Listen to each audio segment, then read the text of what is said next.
Mis estimados, vamos a hablar de el final de Assassin's Creed Mirage. ¡Mirage! Por lo tanto, ya os voy avisando. Aquí va a haber spoilers del final del juego. Vamos a explicar tanto cosas del final del juego, cosas del presente, cosas descartadas, un montón de cosas. Así que, si evidentemente no queréis recibir spoilers porque aún no habéis acabado Assassin's Creed Mirage, pues entonces no veáis este vídeo de Assassin's Creed Mirage. Voy a hablar primeramente de lo que vemos en el final como tal. O sea, lo que sería toda la parte issue, todo lo que vamos viendo un poco en orden de cómo van ocurriendo las cosas.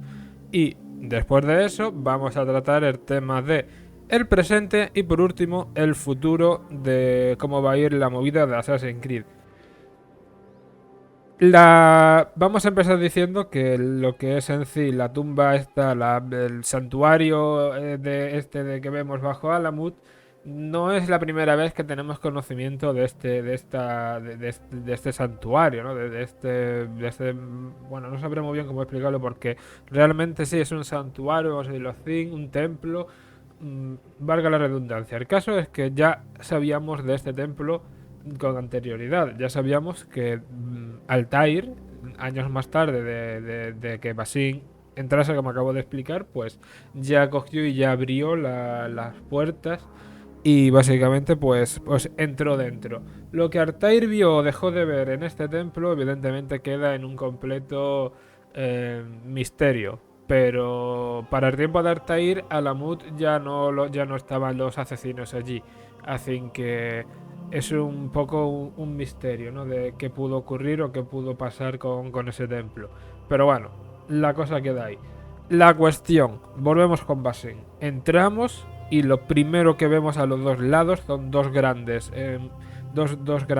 cerdas con tecnología ISO, como las que vimos en la Atlántida, porque recordemos que toda esta tecnología que hemos visto en Assassin's Creed Miras es toda tecnología muy parecida a la Atlántida, no es tecnología nórdica, lógicamente, porque Bagdad y toda la zona de Bagdad, toda la zona de que es, por decirlo así, en Siria y Egipto y todo esta eran propiedad de los Izus griegos, de los grecorromanos, de los que conocemos, de los neones, no nórdicos. Entonces tiene sentido que sea toda muy parecido en cuanto a arquitectura, ¿no? ¿Cuál es la cuestión? Que vemos a los lados, vemos como que hay un montonazo de discos lectores de, del mismo que por ejemplo Altair pues llevó a Constantinopla, ¿no? Los mismos discos precursores que cogió Altair los llevó a Constantinopla y los puso a salvo, ¿no? Aquí ya tenemos un problema. Si una persona a lo mejor no es muy diestra en el lore de Assassin's Creed, pues a lo mejor eso le puede impresionar. Le puede decir, ostras, ¿cuántos discos hay? Pero no eran los 5 que Ezio recogió. Vale. Lo primero que aprendes y lo primero que quiero decir que se debe de aprender de Assassin's Creed es que los fragmentos del Edén no son unitarios. Lo mismo que hay 5 Excaliburs, como podemos ver en Valhalla en el vídeo secreto, donde literalmente vemos que hay como 5 versiones de Excalibur diferentes. Lo mismo como puede haber 5 espadas del Edén hojas caduceo, lo mismo como puede haber, creo que son 6 manzanas del Edén, pues discos de memoria, porque a fin de cuentas los discos estos son discos que guardan memorias. En este caso, estos discos que ve Bacin tienen todos memorias ISUS. ¿De qué ISUS? ¿Qué es lo que contienen? Creo que no lo vamos a saber nunca, pero tienen memorias ISU. Y cada disco de estos, pues parece ser que guarda una memoria ISU. Una vez que esos discos ya se leen la memoria, puede reescribirlos. Estos discos, años más tarde, serían reescritos por las memorias de Altair hasta la época de Ezio. Pero estos son solamente 5. Vemos 20 discos más. Por lo tanto, quedan otros 15 discos que no sabemos de su existencia, que no sabemos absolutamente nada. Pero vamos, por el momento pues eso ya está explicado. Esos discos están ahí porque los Izus que los pusieron lo dejaron ahí. Esos discos se quedarán ahí hasta que años más tarde, Altair abra la cripta, coja 5 de esos discos y los ponga a resguardo. ¿Existe la posibilidad de que otra persona haya entrado antes que Altair y haya robado o haya quitado de ahí parte de esos discos? Pues sí.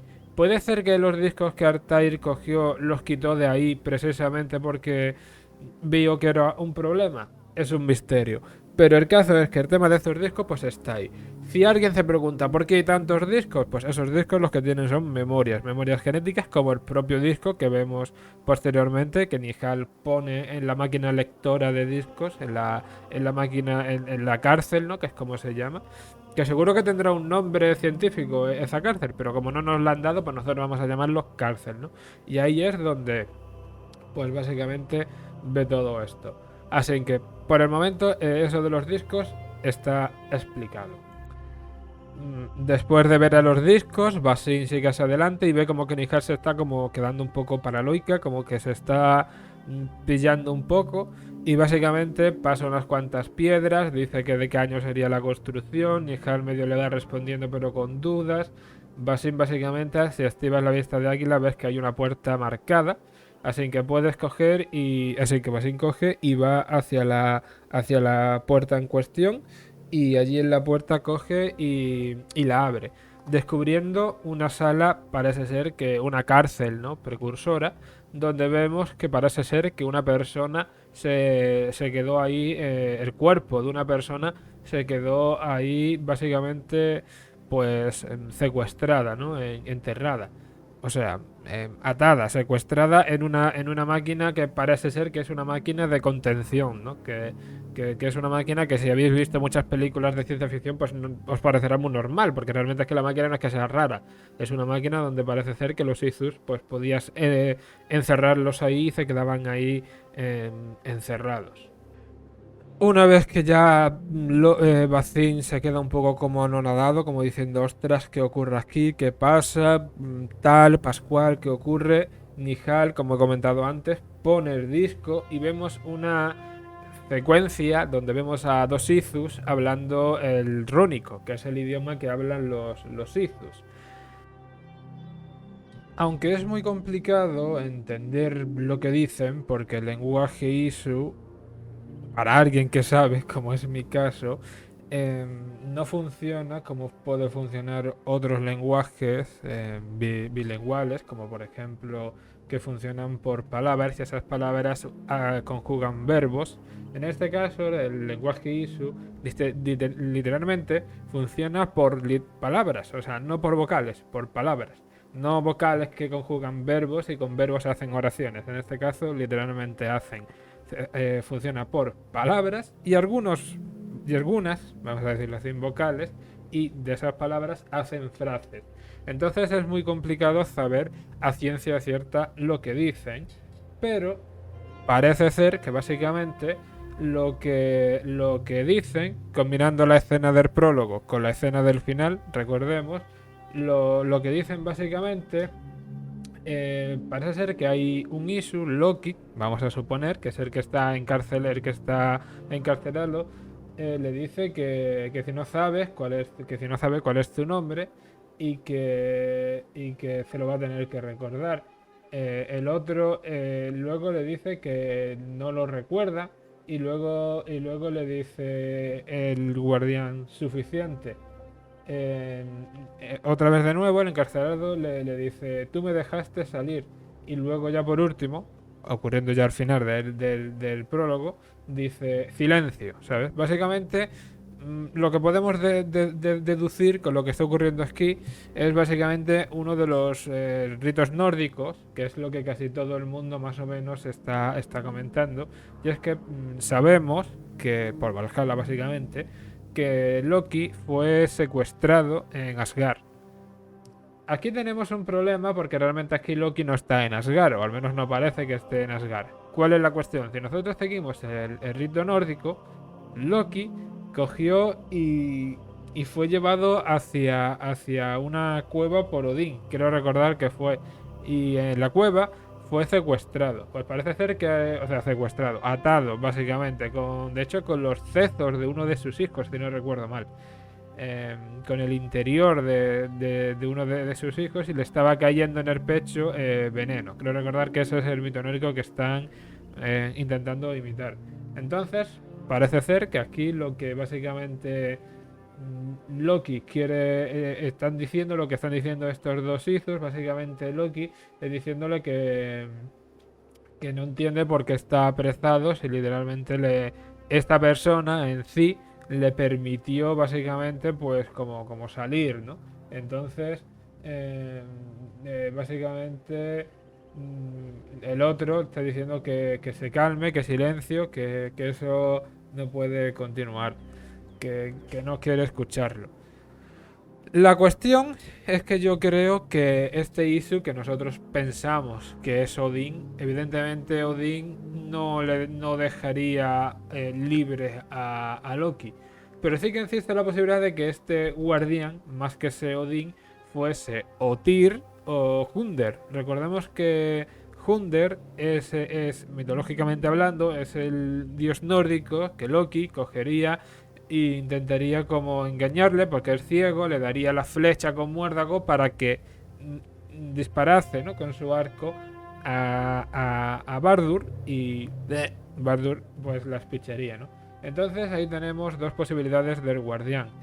También existe la posibilidad de que sea Odín el que le está dando de hostias a Loki. Recordemos que en este caso Odín está bastante dañado porque le han matado al hijo.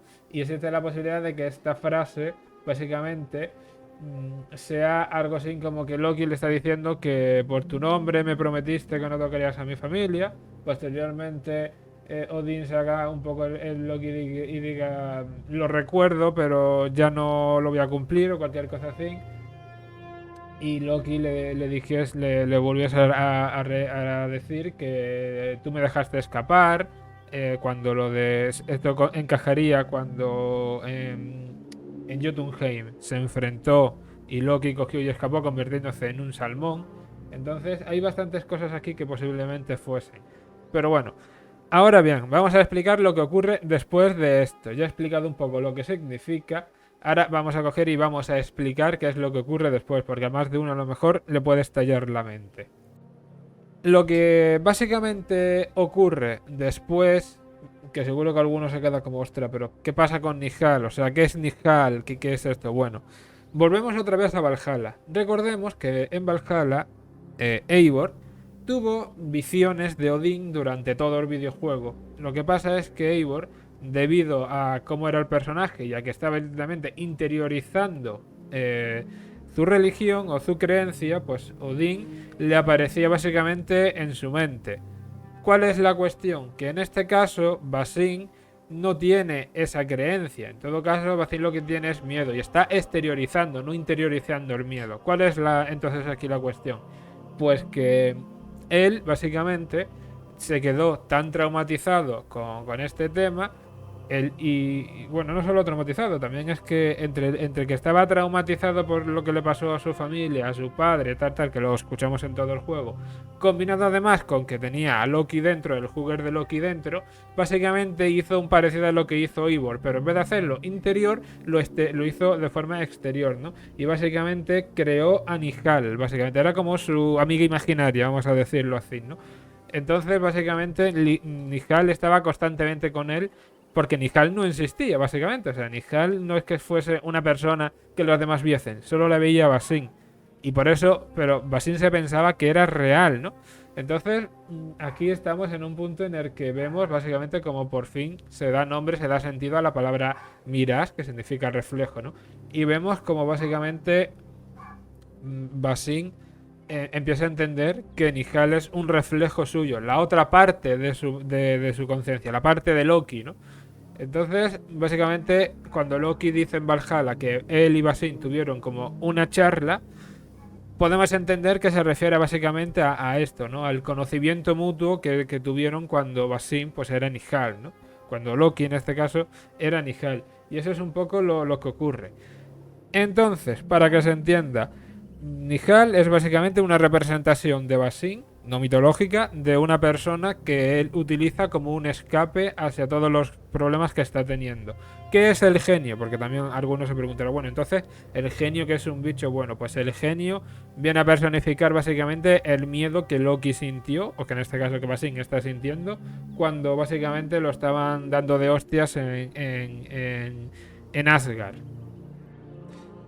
Bueno, eso es todo lo relacionado a lo que se podría considerar como es la historia de Basing, o sea, el pasado. Ahora bien, ¿qué pasa en el presente? Porque claro, si habéis jugado a Assassin's Creed Mirage, lo único que tenemos de presente en el juego, quiero decir, básicamente es una cinemática al inicio, una cinemática donde William pues va comentando cosas. Bueno, ya realmente entre esta cinemática y Valhalla ya más o menos nos están diciendo por dónde va a ir el presente, pero también hay, aviso por cierto de spoilers futuros, hay una cinemática secreta que no está en el juego, que es una cinemática descartada, donde debería de haber salido después de los créditos, donde nos cuentan cómo va a ir el presente a futuro. Pero quizás esto lo han quitado porque a fin de cuentas, pues quizás es un poco pronto para la cinemática, porque realmente la cinemática es bastante hardcore. Y si no entiendes muy bien el lore, si no hilas muy bien todo del lore, a lo mejor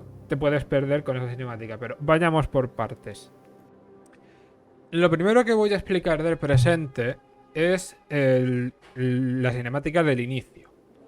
Si nosotros escuchamos atentamente la cinemática del inicio, ya nos da realmente muchísimas pistas. Y si las unimos a las pistas dejadas en Valhalla, más o menos ya podemos deducir por dónde va a ir todo el tema del presente. Pero como entiendo que no todo el mundo puede hilar tan fino todo lo del lore, voy a coger y lo voy a explicar.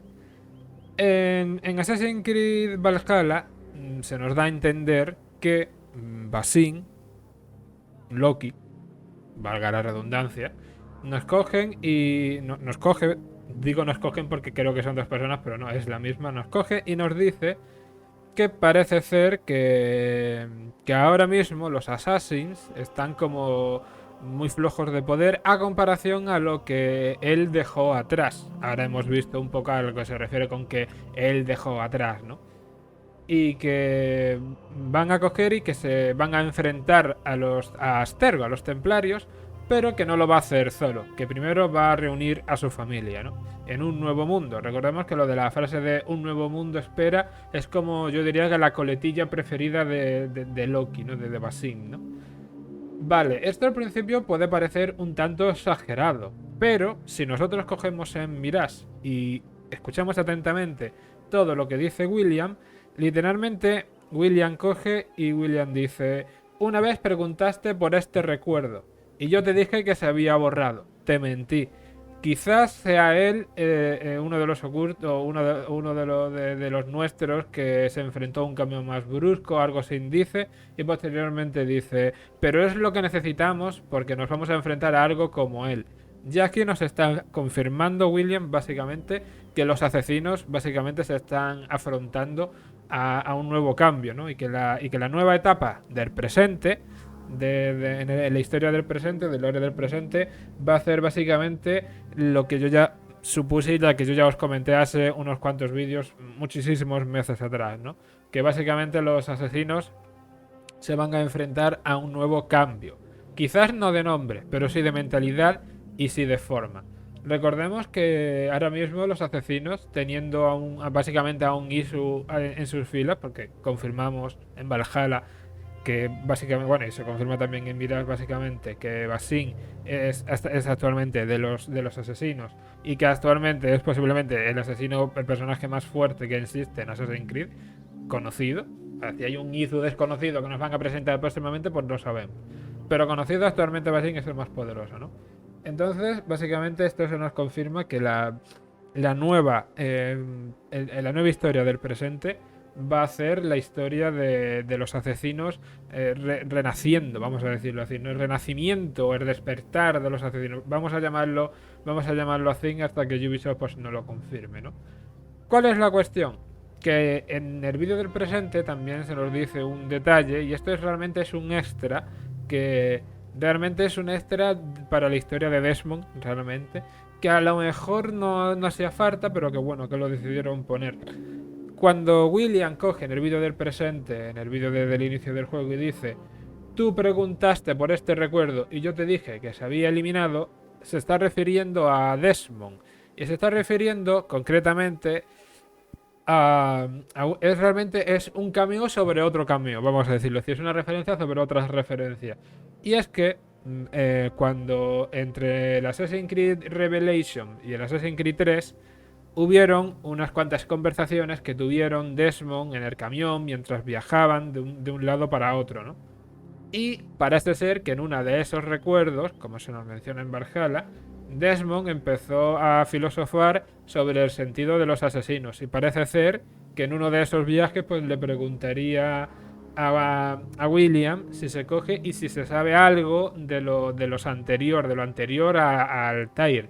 Recordemos que Desmond nunca supo nada de lo anterior a Altair, porque básicamente pues no lo vivió, ¿no?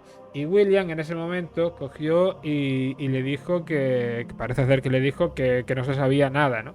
Claro, esto también responde a otra referencia en Origins, que seguro que alguno se preguntará, pero ¿por qué William está ahora buscando los recuerdos de los ocultos, ¿no? De los primeros Assassins, vamos a decirlo así.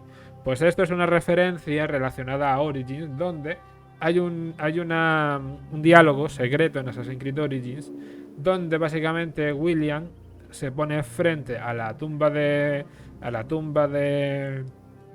Bayek, y en la tumba de Bayek, si tú le das a interactuar con él, con Layla en el presente de Origins, William dice: llevamos desde el 2011 o 2012 buscando información de los ocultos, o algo así dice, ¿no? Buscando información de los que vinieron antes, ¿no? Y esa es la razón por la cual, junto con todo esto que acabo de explicar, pues ya sabéis la razón de por qué William o los asesinos actuales están buscando información de los ocultos, ¿no? Pues eso es. Vale, y para terminar, vamos a hablar de qué cojones pasa después, o sea, a dónde va a ir el lore. Pues bueno, os voy a dejar aquí, me voy a callar y os voy a dejar aquí un vídeo filtrado, vamos a decirlo, no es que sea filtrado en realidad, sino que sea minado de los códigos del juego para que ustedes escuchéis lo que debería de haber salido básicamente cuando acabasteis Assassin's Creed Mirage. Y os voy a coger y os voy a explicar esto porque, como he dicho antes, si no tenéis muy bien hilado las cosas, a lo mejor podéis fallar, podéis no entender qué es lo que está ocurriendo. Hey, you there? I'm here. I just filed my report, did you see? Precursor GM confirmed. Are you serious? Yeah, watch the playback. Scrub to the end. Damn. 3 years of doing this, I've never even seen a memory ghost. It's a rare find, don't beat yourself up. But this 9th century DNA, it's a gold mine. You said it was collected by William Miles? Miles. Why does that sound familiar? Did you skip the history seminars? Obviously not, it's mandatory. Assassin Mandor. One of the last before the Great Shift. You don't remember? The shift was 21st century. Ancient history. What? Can you just pretend to do your job? Lay off. I'm serious. Look, I'm getting a coffee. You want one? Yeah, can't say no to that.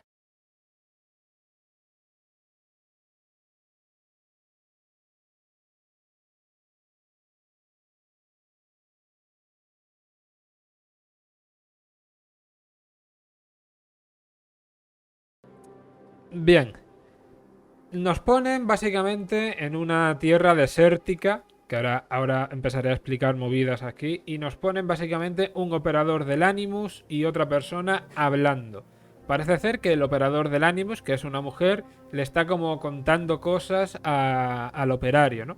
Y nos ponen como un satélite, como un gran satélite, y parece ser que la Tierra ha quedado devastada. Ya seguro que aquí algunos está empezando como a enlazar cosas, pero por si acaso lo voy a ir explicando. Bien, volvemos otra vez a Assassin's Creed Valhalla, pero esta vez nos vamos al final del juego. Cuando Layla coge y se mete en el Valhalla, en la máquina esta de recuerdo de memorias que parece un tentáculoso de estos de los que te agarran y te absorben y te anulan, pues bueno, pues ahí Layla coge y le dice al lector: ¿y si cogemos y empezamos a analizar las líneas narrativas de Desmond en el 2012? Pero en vez de que Desmond cogiese y activase la máquina cogiese y no la activa y hace que la catástrofe ocurra y renace una nueva hermandad en una nueva tierra desolada y empieza la humanidad a crecer de nuevo. Pues bien, esto, señores y señores, es lo que ocurre cuando pasa esto. Esta cinemática en cuestión no está ocurriendo, vamos a decirlo así, en la línea canónica que conocemos, sino está ocurriendo en la línea en la que Desmond no se sacrificó, en el que la gran catástrofe volvió a ocurrir y en el que básicamente pues los humanos volvieron a renacer, pero en vez de creer en el Dios cristiano que todos creemos, empezaron a creer en Desmond, en la palabra de Desmond. Y ya sabemos pues entonces que los seguidores de Desmond, ¿no?, que era un poco un culto, los cultistas de Desmond, que eran una cosa irónica, pues parece ser que ahora van a volverse realistas, ¿no? Y entonces todo esto que ocurre creo que es por un poco por cómo hablan y todo, parece ser que ocurre porque claro, mencionan que lo que ocurre en el 2020 lo que ocurre con William es básicamente historia prehistórica. Así que yo puedo deducir perfectamente que lo que están hablando mínimo en el 3020 o inclusive más todavía futuro hacia adelante, ¿no? Y es un poco lo que viene a significar. Si alguien me pregunta, bueno, ¿por qué quitaron esta cinemática en cuestión del juego? ¿Por qué cogieron y la quitaron y tal? Bueno, era evidente que el multiverso lo iban a acabar metiendo. O sea, ya teníamos referencia en Valhalla, teníamos referencias en Mirage, inclusive el propio Nexus es básicamente un juego que trata, ¿no?, sobre diferentes realidades en personajes ya conocidos, ¿no? Pues yo creo básicamente que esto lo van a quitar por dos simples razones. La primera razón básicamente es porque va a haber un contenido final de Mirage, va a haber un capítulo final años posteriores. El juego acaba de salir ahora en 2023. Posiblemente a finales de 2024 ya tengamos información de Red y seguramente un capítulo final anunciado de Mirage. Esto también se enlaza a, como he explicado antes, volvemos unos cuantos pasos atrás y hablamos de cuando Bazin entra en la cripta de los antiguos, en el templo.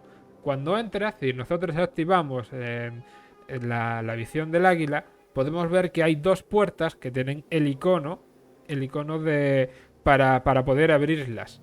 En una sí podemos acceder, que es por donde va la historia, pero en la otra puerta se queda completamente que no sabemos qué puede ocurrir. Pues bien, esto es otro motivo del por qué pueden incluir contenido final, en el que podamos volver a revivir este final, pero en vez de coger y abrir esa puerta, pues podamos abrir la otra puerta, o inclusive poner una secuencia jugable o una cinemática del presente y sustituir a la que ya han creado, ¿no? La cuestión es que Assassin's Creed Mirage tiene muchas incógnitas, el final ha quedado un poco raro y que hayan descartado esta cinemática es cuanto menos irónico y curioso. Pero yo creo que vamos a tener contenido final por todo lo que os he explicado. Y bueno, chicos, por fin acabo ya este vídeo explicando el final de Assassin's Creed Mirage. Hay muchísima información en este vídeo y ha sido un montón de horas grabando. He tenido también que hacer un montón de horas traduciendo los textos, pero creo que ha quedado un vídeo bastante guay. Dicho pues, espero que os haya gustado, dejadme un like, un comentario y por supuesto seguirme tanto en la cuenta de TikTok, donde subo vídeos casi a casco porro, y por supuesto en la cuenta de Twitter, donde también subo bastantes vídeos. Dicho pues, la pasa con ustedes, hermanos. Nos vemos. Hasta luego, hasta luego.